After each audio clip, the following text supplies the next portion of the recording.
Hola, ¿qué tal amigos?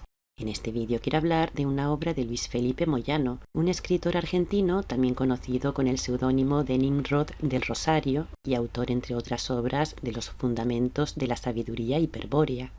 En esta obra él menciona la existencia de un objeto de poder conocido también como la piedra parlante de la princesa Papan. La historia de esta piedra comenzó en 1520, cuando Hernán Cortés se apoderó de Tenochtitlán, en México. Entonces tuvo conocimiento de que la princesa Papan, hermana del emperador azteca Moctezuma, había profetizado la llegada de unos guerreros blancos y barbudos gracias a una piedra pulida de obsidiana que le servía de espejo y con la que podía hablar con el dios serpiente Quetzalcóatl. En base a esta información, Hernán Cortés se hizo pasar por un hijo del sol, utilizando la profecía a su favor, y fue así como se apoderó tanto de México como de la piedra de la princesa Papan, manteniéndola en su poder hasta 1540, que fue cuando retornó a España. Pero antes de partir la dejó en manos de Pedro de Gante, un misionero franciscano que era pariente del rey de España, Felipe II, y quien la conservó durante años, aunque ésta nunca le reveló su secreto. La piedra parlante fue depositada en un cofre en el convento de San Francisco y olvidada por todos hasta el año 1567, cuando Pedro de Gante viajó a España para visitar a su pariente Felipe II. Entonces conoció en la corte a un sobrino del rey, el joven príncipe Rodolfo Habsburgo de Austria, hijo del emperador Maximiliano II.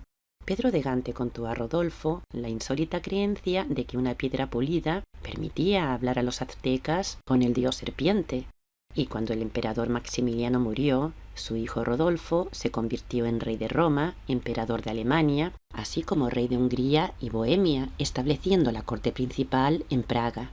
Uno de los primeros pasos que dio tras llegar al trono fue iniciar una gestión ante su tío el rey Felipe para obtener la piedra parlante, porque aunque Pedro de Gante había fallecido, entre sus pertenencias llegadas de América no se encontraba la famosa piedra, por lo que Rodolfo obtuvo de su tío el salvoconducto para que una persona de su confianza viajara a México a buscarla. 3 años le llevó lograr que Felipe aceptara su plan y que el Papa Gregorio XIII autorizara a un enviado del emperador a practicar una revisión general en el convento de San Francisco de la Ciudad de México. En 1579, uno de los sobrinos de Rodolfo, el joven Federico de Borgoña, partió a México tras ser debidamente instruido sobre el objeto que debía buscar y la prudencia que la misión requería. Cuando Federico encontró la piedra parlante, se dispuso a regresar de inmediato a Praga, pero los druidas que se hallaban infiltrados entre los misioneros no tardaron en saber que la piedra se disponía a partir para Europa, por lo que decidieron impedirlo. Los druidas atacaron a Federico antes de que éste embarcara y huyeron dándole por muerto luego de llevarse todo su equipaje. Sin embargo, el joven sobrevivió a pesar de haber sido casi estrangulado con una cuerda de la sotana, pero los ladrones no contaron con que llevara encima la piedra parlante.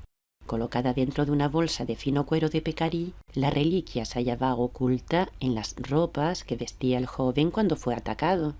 Y en cuanto se recuperó, se embarcó en la fragata La Castellana, la cual luego de hacer escalas en Cuba y Venezuela debía partir para España. Pero tras zarpar de Cuba y poner rumbo a Venezuela, La Castellana fue atacada por una flota de corsarios ingleses. Tras una tenaz persecución, con vientos que extrañamente cambiaban de dirección, favoreciendo siempre a los piratas, y después de perder el palo mayor, la fragata fue finalmente abordada por 2 veloces corbetas, produciéndose en la cubierta una sangrienta lucha cuerpo a cuerpo. Como los españoles eran superados en número, pronto sucumbieron ante un enemigo que no daba cuartel y que luchaba con una ferocidad inusitada. Al frente de la nave que había practicado el primer abordaje, la Golden Hind, se hallaba Francis Drake, que era el pirata favorito de la reina Isabel I. Fue él quien se encargó de ejecutar a Federico de Borgoña, destrozándole la garganta con su espada. Los corsarios sabían exactamente qué debían buscar, pues después de practicar un registro exhaustivo, pudieron hallar la bolsa con la piedra parlante en el cadáver de Federico. Luego procedieron a incendiar La Castellana y huir. Cuando el emperador Rodolfo tuvo noticias de que la fragata había desaparecido sin dejar rastro y que Federico había muerto, cayó postrado en un estado depresivo del que nunca se recuperó.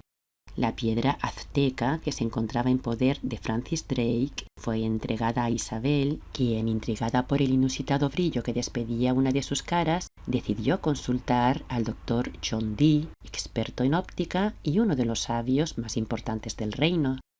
A Rodolfo no le quedó otra alternativa que iniciar una negociación secreta con Isabel, ofreciéndole desde oro hasta fórmulas alquimistas a cambio del rústico espejo de piedra negra. Pero la reina no tenía ninguna intención de desprenderse de ese espejo mágico con el que, según John Dee, se podía ver y hablar con los ángeles.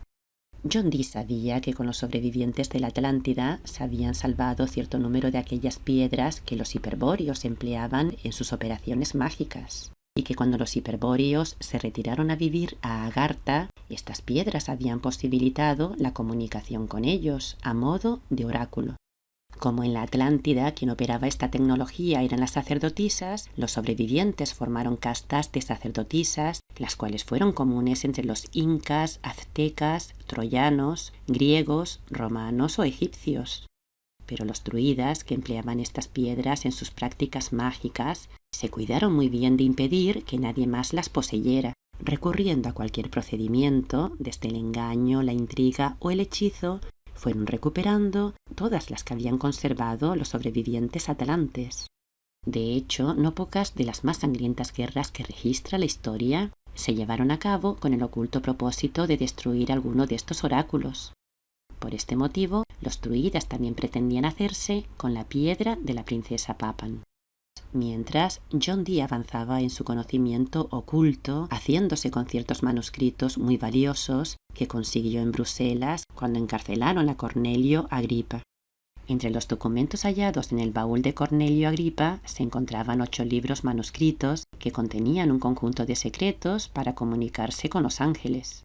Pero aunque estos documentos estuvieron en poder de John Dee durante 17 años, el mago nunca pudo establecer un contacto con los ángeles hasta que Isabel le entregó el espejo de la princesa Papan.